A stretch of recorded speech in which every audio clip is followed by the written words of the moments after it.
이 국장님, 네. 서울 광북을에서 네.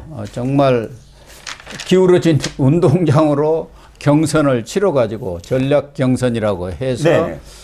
박용진 의원을 물리치고 이 공천을 따낸 조수진 민주당 후보. 네. 정말 이런 사람이 과연 국회의원 배지를 달아도 되는가 하는 생각이 드는데 우선 첫째는 네. 그 경선해가지고 이겨가지고 언론에 나와서 첫 하는 얘기가 그렇죠. 그 유시민 그 사람이 금배지를 길에서 주었다고 합디다. 그런 말부터 한다는 것은 벌써 유시민이도 그렇지만 조수진이도 여기는 나는 다 당선된 거나 다름없습니다. 이런 오만방자한 태도를 보인 거 아닙니까? 그렇죠. 자, 첫 번째 문제는 이겁니다. 선거를 치르기도 전에 그 지역 유권자를 지금 모욕을 한 겁니다. 예. 그렇지 않습니까? 예. 여긴 이미 난 끝났어. 난 국회의원이야. 거저먹었어. 이렇게 지금 표현한 거잖아요. 예. 그렇지 않죠. 얼마나 유권자들을 만나고 자신의 진정성도 보이고 자신의 철학도 보이고 자신의 정치적 의지를 보여서 그야말로 선택을 받는 것이 바로 선거입니다. 그런데 선거하지도 않고 이미 박용진 딱 누르고서는 눌렀다는 어떤 오만함에 취해서 아이고 거저먹었네 하고 이제 고개를 끄덕끄덕하는. 그리고 제가 보기에 유시민이잖아요. 이게 왜 말씀을 드리냐면 비례와 관련돼서 과연 조수진을 추천한 사람이 누굴까예요. 바로 유시민이라고 저는 생각을 합니다. 갈릴리오에서 같이 공동으로 사회를 받지 않습니까? 갈릴레오 전의 인연이 뭐냐면 이겁니다. 이 사람이 원래 이정희의 네, 보좌관이었는데 통진당. 2년 정도 대표 전에. 보좌관을 했대요. 물론 뭐 이 통진당의 뭐 경기동부연합이랑은 그렇게 무관한 것 같습니다. 뭐 경북대 나오고 뭐 과정은 그런데 그게 아니라 그 당에서 원래 유시민이 들어가 있었잖아요. 네, 나중에 그렇죠. 심상정과 함께 싸워갖고 떨어져 나오지 않습니까? 그 유시민 그다음부터는 아예 탈당을 해버리고 그때 그 당에서 이정희 보좌관이었던 이 조수진을 유시민이 눈여겨봤다고 합니다. 그리고 아유 나와 그래갖고 노무현재단 이사를 시켰다는 거죠. 자기가 이사장일 때. 그러면 여기까지의 인연을 딱 생각하면 누가 추천해 줬을까요? 이 사람은 민주당이랑 직접적 연관이 없었다는 사람입니다. 그리고 또 이재명한테는 또 어떤 뒷담화처럼 아이고 이재명이 개항을 해 나가는 거 그건 말도 안 돼. 이런 소리도 지금 밝혀지고 있거든요. 그때 했던 얘기들이. 그러니까 친명은 아닌 것 같은데 제가 보기에는 유시민이 추천할 가능성이 90%가 넘어 보입니다. 왜냐하면 강북을로 이기자마자 바로 유시민이 얘기했다는 거 아니에요? 너 주웠어? 하고 그런 사실 뭐 추정을 좀 해보는데 아무튼 입도 싸고요 유시민처럼 이 둘 다 그런 어떤 상황이죠. 뭐 안진걸 민생경제연구소장이라고 있지 않습니까? 네네. 참여연대 사무총장이요. 이재명의 중대법대 후배고 이 안진걸이가 이 민주당의 정치 공작의 선봉대다. 라임의 김봉현이가 그렇게 이번에 옥중 편지했었죠. 예, 그렇게 얘기를 했죠. 네. 어쨌든 그건 내가 그렇다 하더라도 뭐 본인 스스로도 그냥 농담으로 했다 이렇게 얘기를 네. 했으니까 뭐 그럴 수도 있다고 보는데 문제는 이 조수진 후보가 상상을 초월하는 성범죄자를 변호했던 네. 그러니까 파렴치범들을 변호했던 이 당사자라는 거 이게 가장 지금 문제가 되고 있는 것 아니겠습니까? 그렇죠. 파렴치한 성폭행범 전에 왜 이게 문제가 되냐면 두 가지입니다. 하나는 자기 입으로 어쨌든 자기의 경력 때문에 지금 받는 거잖아요. 예. 비례를. 그럼 경력이 뭐냐면 인권 변호사예요. 평생을 인권 변호하면서 살았다는 거예요. 그리고 민변에서 사무총장을 했다는 거예요. 이 두 가지가 나는 떳떳하다 이런 정도의 경력을 갖고 있다라고 이야기하는 거거든요. 그 공천 나설 수 있었던 경력이.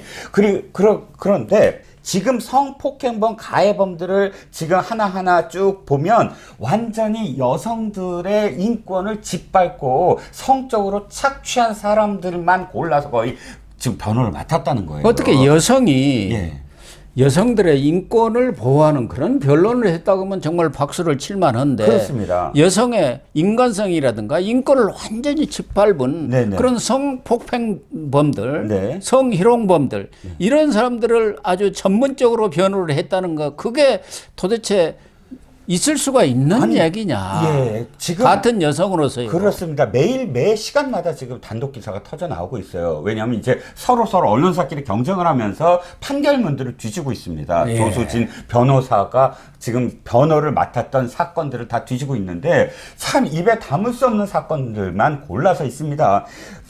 블로그에 2023년에 10세 여자아이의 성착취물을 제작하고 이 여자아이를 학대한 사건의 가해자를 집행유예 받았다 하고 자랑을 합니다. 자기 블로그에다 그렇게 자랑을 해요. 예. 그 다음에, 또 한 가지가 더 극악한 사건이 뭐냐면 이겁니다.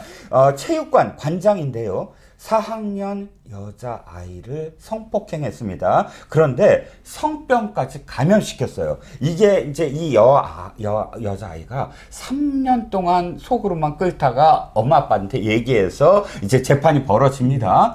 그러자 바로 이 조수진 변호사가 이쪽으로 몰아갑니다. 아니, 성병 걸린 게 꼭 지금 피고인이라는 입증할 수 있어요. 그러면서 제3자가 할 수 있는 거 아닙니까? 하면서 마지막에 뭐냐면 피해자의 부친이 감염시킬 수도 있는 거 아닙니까? 아니 이런 폐륜적인 뭐 완전, 2차 가해, 3차 가해를 떠나서 이건 폐륜적인 발언 아닙니까? 이거 완전 정말 상상도 못하는 폐륜으로 몰고 가는 거잖아요. 아니, 이 폐륜 공천을 했다고 이재명이 떠들더니 진짜 폐륜 공천을 하기는 했네요, 자기가. 그렇습니다. 또 한 가지는 이겁니다. 참 이것도 기가 막힌 얘기인데요. 집단 강간 사건입니다. 2명의 남자가 1명의 그 여성을 집단 강간 사건인데요. 이걸 어떤 식으로 좀 빠져나가려고 변호를 하나 하면 이겁니다. 두 남자와 이 여성이 함께 술을 마셨던 것 같아요. 그런데 이 여성이 술에 취했습니다. 그러니까 한 남성의 집으로 끌고 가서 A라는 남성이 성폭행을 합니다. 나오고 B라는 그 남성이 유사 강간을 합니다.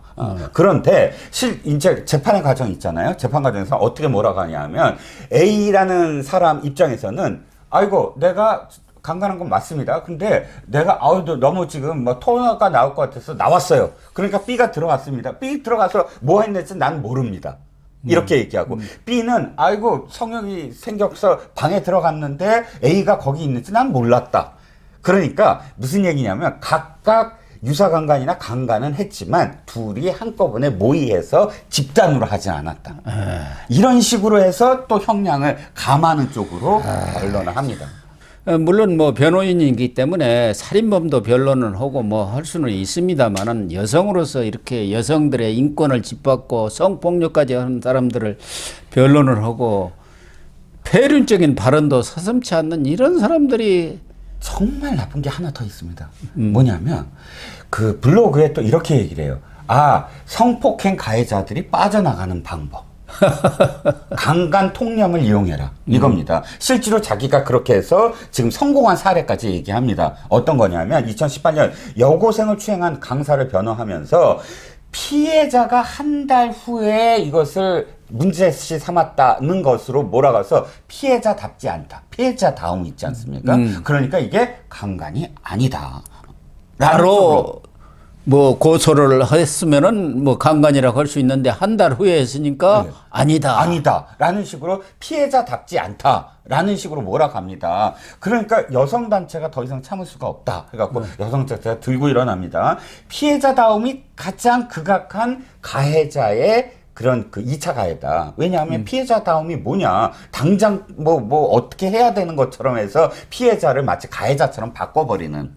그러니까 피해자가 스스로 그것을 자신을 보호할 수 없게 만드는 가장 극악한 변호다. 라고 지금 판단을 하고 지금 여성단체가 들고 일어났죠. 그래서 지금 사퇴하라는 것 아닙니까? 네네. 후보직을 사퇴하라. 네. 본인은 뭐라고 변명을 하고 있습니까? 일단 이건 국가에서 법률에서 정한 그대로 나는 변론을 했을 뿐이지만 국민의 눈높이에 맞지 않은 것 같으므로 앞으로 더욱더 열심히 인권을 존중하는 그런 입법 활동을 하겠다라고 앞뒤가 맞는 얘기인지 모르지만 그렇게 얘기했습니다. 국민을 위한 공복으로 다시 태어나겠다. 예. 말은 참 좋네요. 변호사니까. 예. 옛날부터 말 잘하면 변호사라고 그랬잖아요. 그러니까 방송에도 출연시켰겠죠. 알릴레온가 뭔가. 아니 하나 더 나타났어요. 이 파렴치 말고요. 이상지휘 같은 자 있지 않습니까? 네. 임금체불. 네. 바로 2019 2009년인가요? 근로자 102명이나 두고 11억대의 퇴직금을 그냥 꿀꺽했던 그런 피고인을 지금 그 2년형인데 1년 2개월로 낮춰줬어요. 자기가 직접 변호를 맡아서 체불 사업주, 악덕 사업주 있지 않습니까? 지금 이재명이나 민주당 측에서는 이에 대해서 뭐 무슨 말은 없습니까? 공식적으로 나왔습니다. 저 공천을 바꿀 이유가 없다. 참 이렇게 파렴치범을 변호한 사람인데도 불구하고 공천을 바꿀 이유가 없다. 이유가 저는 있다고 봅니다. 뭐냐면 이거죠. 이재명도 했으니까요. 이재명도 자기 뭐 조카. 살인범 그 변호했지 않습니까? 그렇죠. 예. 완전히 살인을 저지르고 부친 피해자의 부친과 다 죽이고 한 사람은 아예 반신불수가 되게 만들었고 그런데 그것도 심신미약이라고 몰아가고 심신미약으로 몰아갔죠. 그 사람만이 아니라 그때는 그래서 아이고 내 조카인데 지금 변해줄 사람이 없어서 내가 어쩔 수 없다라고 변명을 했는데 사실은 그 다음 해에도 똑같은 그런 좀 살인범을 또 변호했던 경력도 있습니다. 그러니까 이재명이 성남시 변호사 했던 그 판결문들을 찾아내면은 정말 기기묘묘한 정말 있을 수 없는 그런 파렴치범들을 변호한 사건들이 그냥 부지기수일 겁니다. 그러니까 이재명이가 감히 자를 수는 없죠. 그것도 그거지만 이거 사람 잘라놓으면 또 박영진이가 또 경선 3차 경선을 또 하자고 나설 것 아니겠습니까? 그러게 말입니다. 그러니까 그거 보기 싫어서 더 이상은 안 할 것 같네요. 그렇죠. 나는. 박영진이 이제는 3차 경선이 아니라 이제는 차점자한테 달라. 달라. 더 이상 뭐 경선할 시간이 없잖아요. 내일까지인데. 경선할 시간 없잖아요. 그러니까 방법은 박영진한테 주는 것밖에 주는 없거든요. 것밖에 없죠. 그러니까 못 한다는 거예요, 사실은. 지금 뭐 권리당원들한테 전화 걸 시간이 없잖아요. 아유, 기가 막힙니다, 정말. 이런 사람들을 공천해 놓고도 민주당이 그냥 넘어가겠다고 하니 참 어떻게 이 얘기를 해야 할지 모르겠습니다. 유권자들이 정말 제대로 판단을 해줘야 할 텐데 그 지역이 워낙 야세가 강하니까 오죽해야 금배지 주셨다 이렇게 그렇죠, 얘기를 오죽하니까. 하겠습니까? 오죽하면은 그런 말이 나오겠습니까?